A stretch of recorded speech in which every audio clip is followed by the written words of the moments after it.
This is Orson Welles, speaking from London.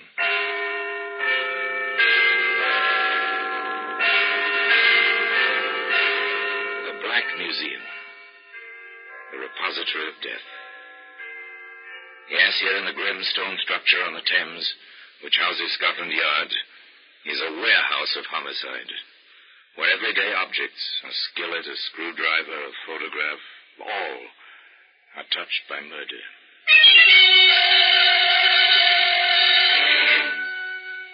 Here's a .22 caliber pistol. It's a familiar object. You've seen one or its picture, never touched one. An elegant little weapon, blue steel, mother of pearl inlaid grip, beautiful in its dainty, snub-nosed wickedness. A lady's weapon, wouldn't you say, Pepper? Looks as if it wouldn't harm a fly. Pretty in its way, Inspector. Pretty and dangerous.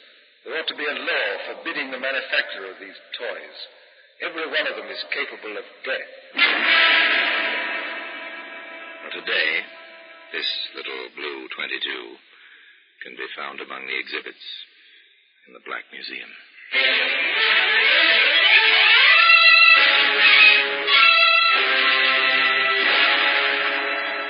From the annals of the Criminal Investigation Department of the London Police, we bring you the dramatic stories of the crimes recorded by the objects in Scotland Yard's Gallery of Death, the Black Museum. In just a moment, you will hear The Black Museum, starring Orson Welles.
Now, The Black Museum, starring Orson Welles.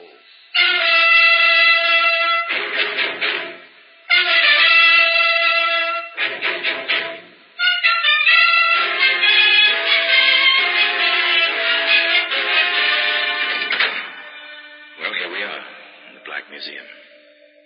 Scotland Yard's Museum of Murder. It's an impressive place. And the kind of echoing awe which comes from a vaulted ceiling and somber lighting. Weird, fantastic, with a harsh, real fantasy that comes with murder. Here lies death, and so neatly. Each object placarded with a small white card labeled with black lettering, name, place, date, disposition of the case. Here's an odd-looking ashtray, soapstone. It's carved rather nicely with the crouching figure of a woman.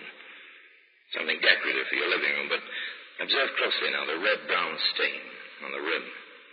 Lift up the tray, hold it by the figure of the woman. Yes, it's comfortable in your hand, and then suddenly, this is a weapon. Here we are, the little blue .22. Well, it's silent now. It was silent, too, during Vivian Davis's cocktail party in London's smart, sophisticated West End. In Vivian's quite chic apartment, it was not destined to be silent, though. Not very long. It's a nice place, Vivian's apartment, if you go for ultra-modern glass and metal combinations. Nice people, too. Well, nice looking, anyway. Young men are quite impeccable. The young ladies are lovely, lush, well aware of the well-put-together attractiveness. Oh, yes, these are the chic young people. Larry, darling, have you been watching Vivian and Donald? What else, sweet? They are at dagger points, aren't they? Well, frankly, Larry, if Viv has one more martini, she'll kill Donald with a look. An alcoholic look, at any rate. But why all the fuss and bother? If Donald wants to play, she ought to let him. I know at least 3 males who are perfectly willing to give Viv a time, really. Mm-hmm. Including yourself, Larry, my sweet? No, darling, I'm the 4th. But then why bother? A trifle strange, isn't it? The ultra-sophisticated, the over-civilized, and yet, beneath the polish, the same old jealousy that you can find in savages. Oh, yes, simple jealousy. For instance, at this moment, Vivian herself is approaching a chrome and plastic bar where Donald is mixing a drink. Donald, haven't you had enough? You're quite tight, you know. Am I? Really? I asked you, Donald, haven't you had enough? I don't believe I have. Will you have one, dear? I've had enough, let me tell you. This is my party. You might be polite enough to pay some attention to me and a little less to that strawberry blonde. She's quite attractive in a leggy sort of way. Oh, yes, quite elemental beneath the polished surface. An interesting situation. It continues, of course, as long as the party lasts.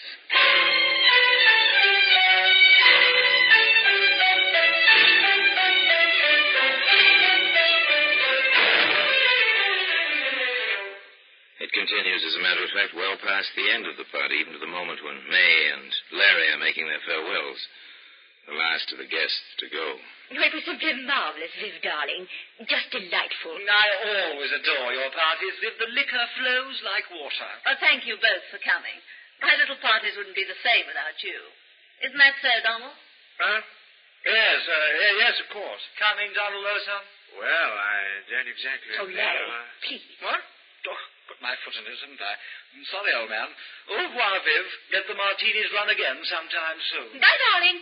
Ring me, won't you? Oh, soon, darling. Quite soon. Donald's for it now. Did you see the look in her eyes? Come along, dear. Don't be catty. No, I don't know. The party's over now. Silence descends on the carpeted hallway. For a moment or two. And then, through the muffling walls... You stupid little, silly little beast on that woman. Oh, stop it, Viv. I'm not interested in her. I Don't you make me look so perfect, idiot. And there's this woman. A jealous woman. Where does it go? Isn't it obvious? Of course. Somebody's bound to be hurt.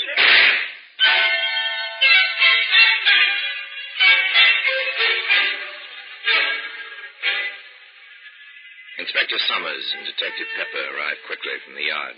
This seems to be the weapon, Inspector. At 22. Blue steel, mother-of-pearl grip. A lady's weapon, wouldn't you say, Pepper? Looks as if it wouldn't harm a fly. Pretty in its way, Inspector. Pretty and dangerous. There ought to be a law forbidding the manufacture of these toys. Every one of them is capable of death. Funny. What is? The body. Out here. On the landing. Yes. Well, we'll find the reason for that shortly. Not much blood. 22s don't make much of a hole. Stay here, Pepper. I want the pathologist to see the body before it goes to the morgue. You know the procedure. I'll be inside with the prime and only suspect. Yes, sir. I understand.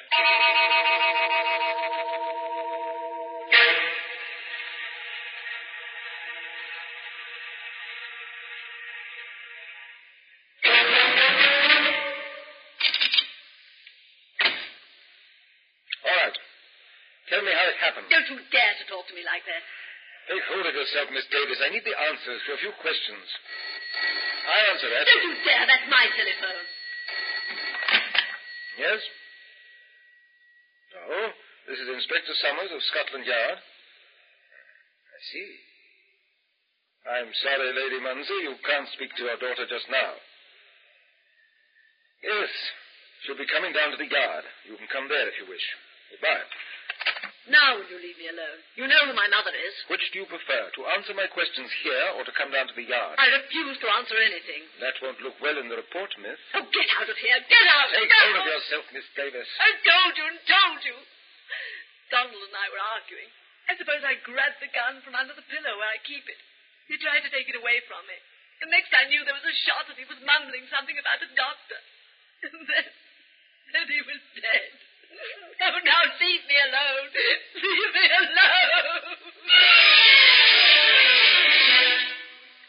Inspector Summers felt that further questioning was indicated. The location he chose was his own office at the yard. Where did you get the gun, Miss Davis? My husband gave it to me several years ago. Are you married? I was. I'm divorced. Inspector Summers thought of many questions. Where did you struggle over the gun? In the bedroom. I see. Why do you use linoleum for a floor covering in the bedroom? Oh, because it's easy to keep clean, and because it's chic, and because... Oh, what has that to do with Donald? I'm asking the questions, Miss Davis. Oh, yes, there were many, many questions. How long have you lived at that address? How long did you know Donald Martin?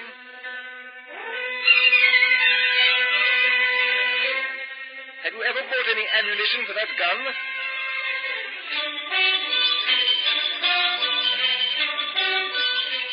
What were you quarreling about? It went on and on. And finally... Very well, Miss Davis. We shan't hold you. But don't leave London.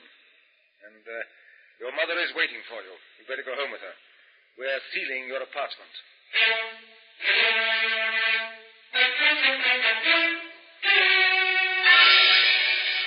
An inconvenient matter, violent death from a gunshot wound. Apartments are sealed, people investigate. One's whole life is turned inside out. And then there are the experts. The scientific facts contradict some of Miss Davis's statements, Inspector. They do? For instance? There's no evidence of any scorching of the clothing round the bullet hole. From that fact and the spread of the smoke stain, I deduce that the gun was held from 3 to 6 inches from Martin's chest. As the blood ran down the chest, he must have been standing at the time. It had been practically impossible for him to hold the weapon himself in that position. Could he have clutched the barrel, say, in an attempt to take it away from Miss Davis? In that case, his fingers would be singed, or at least blackened. They are not. I do not believe that the man was touching the weapon at all when it was fired. An embarrassing conclusion, to say the least. There were other things. I've checked Martin's shoes at the morgue, Inspector. Well? If they struggled in that bedroom, on that polished linoleum floor, his shoes would have had to scratch the floor. They're leather-soled, and they have metal taps on the tips. Very good. Another discrepancy. Now, Pepper, I think we'd better have a bit of a talk with the neighbors. Are you certain of that, Mrs. Merritt? I am positive. It's not the first time they yelled at each other, those two. And the walls are thin. Do you have it down, Pepper? Yes, sir. They had a quarrel about 2 weeks ago. He left. She leaned out of the window, only half-dressed, and shouted at him, "Laugh, baby, laugh for the last time."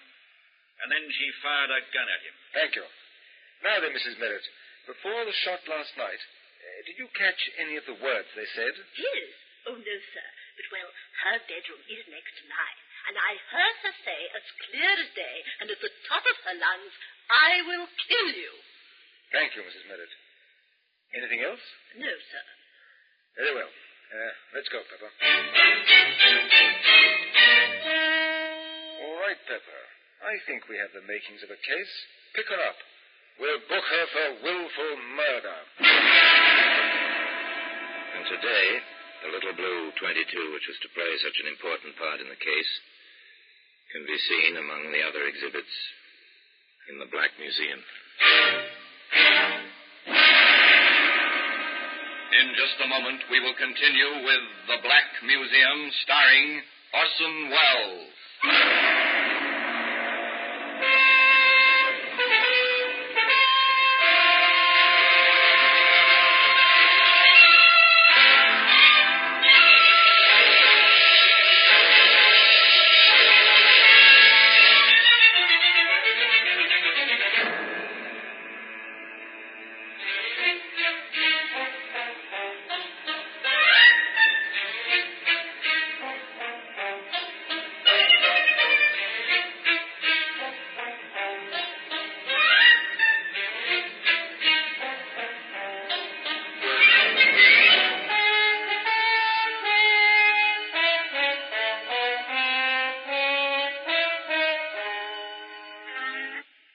And now we continue with The Black Museum, starring Orson Welles.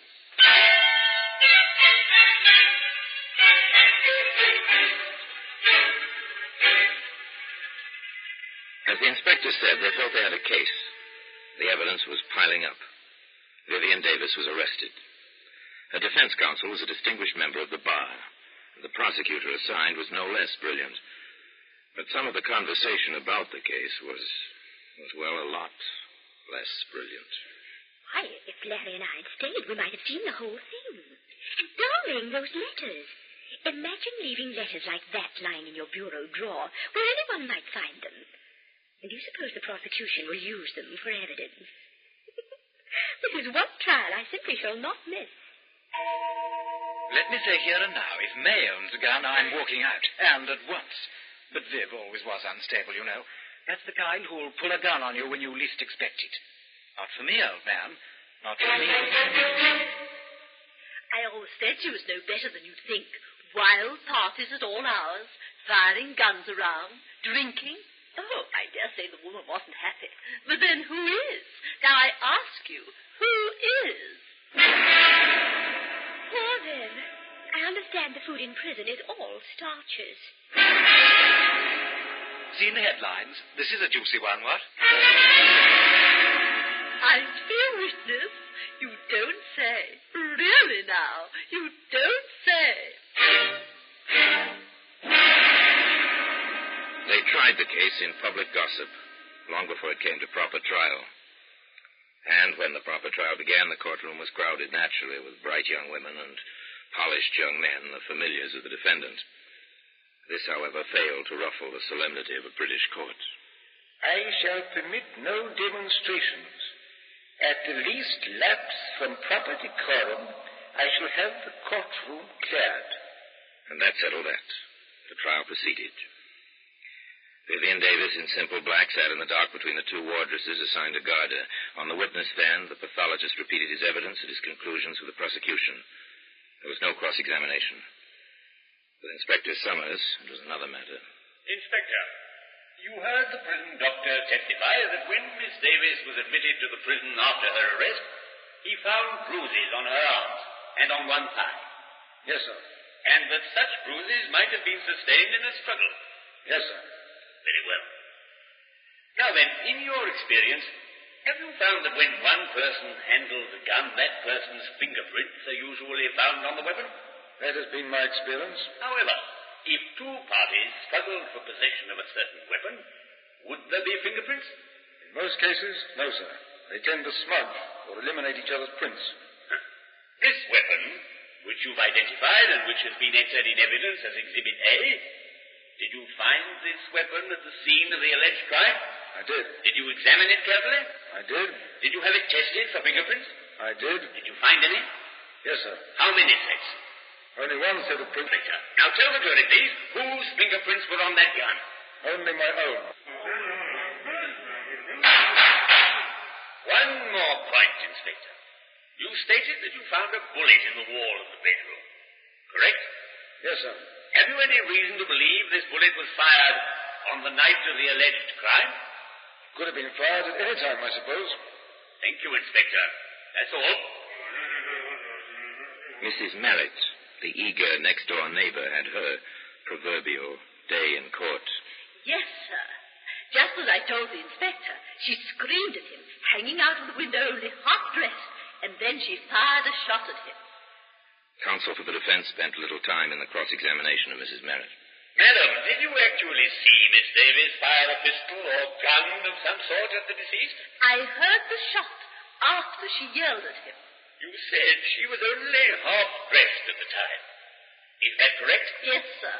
Then you must have seen her. Well, I took one look, and after that I only listened. Why? Why, Mrs. Merritt?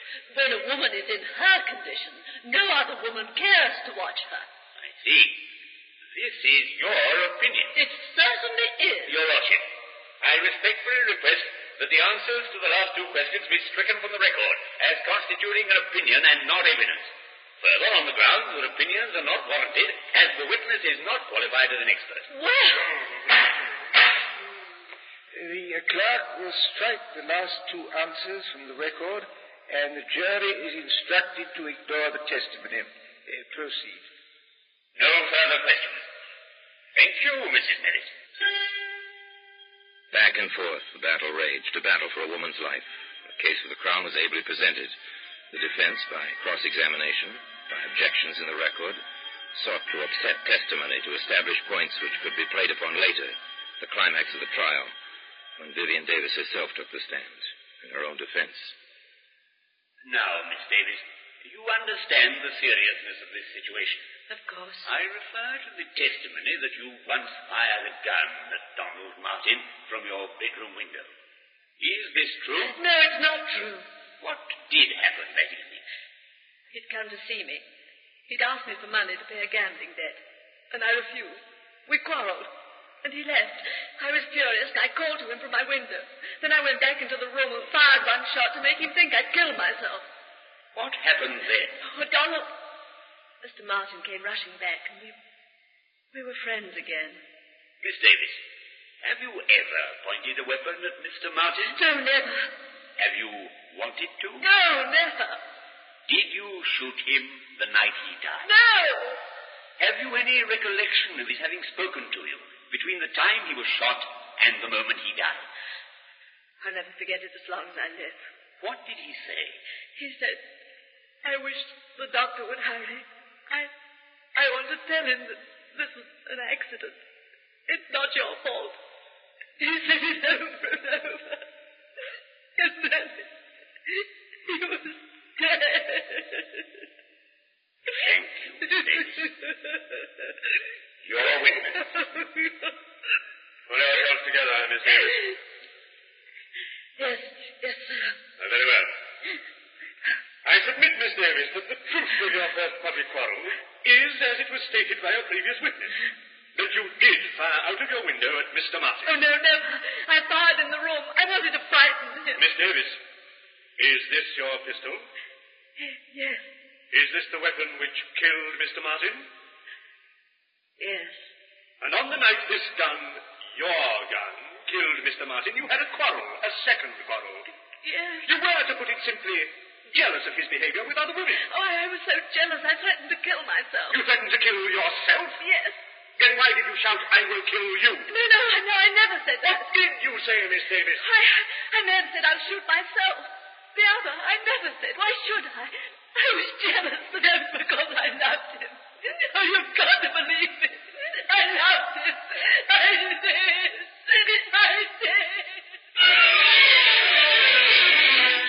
There was more, much more, over and over. But they never managed to shake her on the essential points. I never pointed a gun at Donald in my life. And, of course... I never said I'd kill him. I said I'd kill myself. At long last, with Vivian Davis on the verge of collapse, the prosecutor let her go. Shortly thereafter, the defense rested. Summations were brief. For the prosecution... This woman is guilty of the crime with which she is charged. There is no doubt in our minds, nor should there be any in yours, that she held the pistol and fired the shot. For the defense... It is clear that no woman kills the man she loves, despite the violence of their quarrel. This was an accident. It is clear that it was an accident. The presiding justice was clear and concise in his charge to the jury. Gentlemen of the jury, in conclusion, let me advise you there are three possible verdicts you may return under the present indictment. Guilty of murder, guilty of manslaughter, or not guilty of any offense. I commend the accused to your most painstaking deliberations. The jury filed out. They stayed out for 2 long, weary hours. There was chatter in the courtroom. Always is. But even the gossip was subdued. Everybody waited. Waited. It seems perfectly incredible. An early trial, and I've been in on it since the beginning. I do hope the judge wasn't as much against her as he seems to be. It's really too exciting for words. I've had more dinner invitations because I know Viv. Oh, well, after all, the poor girl might be hanged, you know. Oh, grisly thought. Well, for my part, even if she gets off, there'll be one advantage. She'll never be my neighbor again. And that will be an improvement, I'd say. And at long last, the waiting was over. The prisoner arose in the dock, the judge's request. The foreman of the jury faced the prisoner in the court. The age-old formula was intoned by the clerk. Members of the jury, have you agreed upon a verdict? We have. Do you find the prisoner guilty or not guilty of murder? Not guilty. Do you find the prisoner guilty or not guilty of manslaughter? Not guilty. Yet, despite that verdict, the little blue 22 can be seen today among the exhibits in the Black Museum.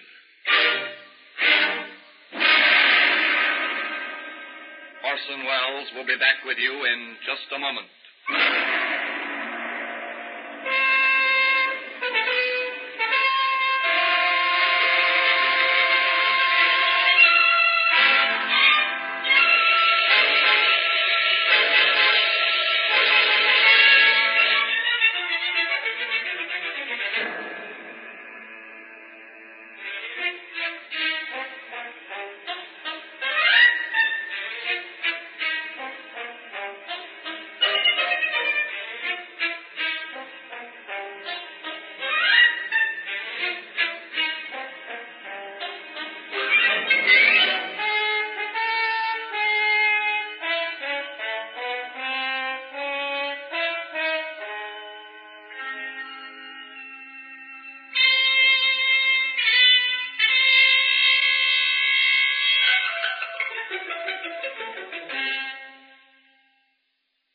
Now here in person is Orson Welles. Yes, they let Vivian Davis go free.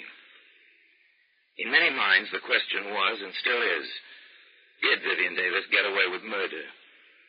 Frankly, I don't believe anyone gets away with murder. Murder stays with a killer, twisting mind and heart and soul, even in the unsuspected and therefore unsolved cases. Where Vivian Davis was concerned, perhaps the real crime was insecurity and the kind of violent jealousy that grows from fear. I don't know. That's for the psychologists, not for you and I to decide. Meanwhile, the little blue 22 remains in its customary place in Scotland Yard, in the Black Museum. And now, until we meet again next time, in the same place, and I tell you another story about the Black Museum, I remain, as always, obediently yours.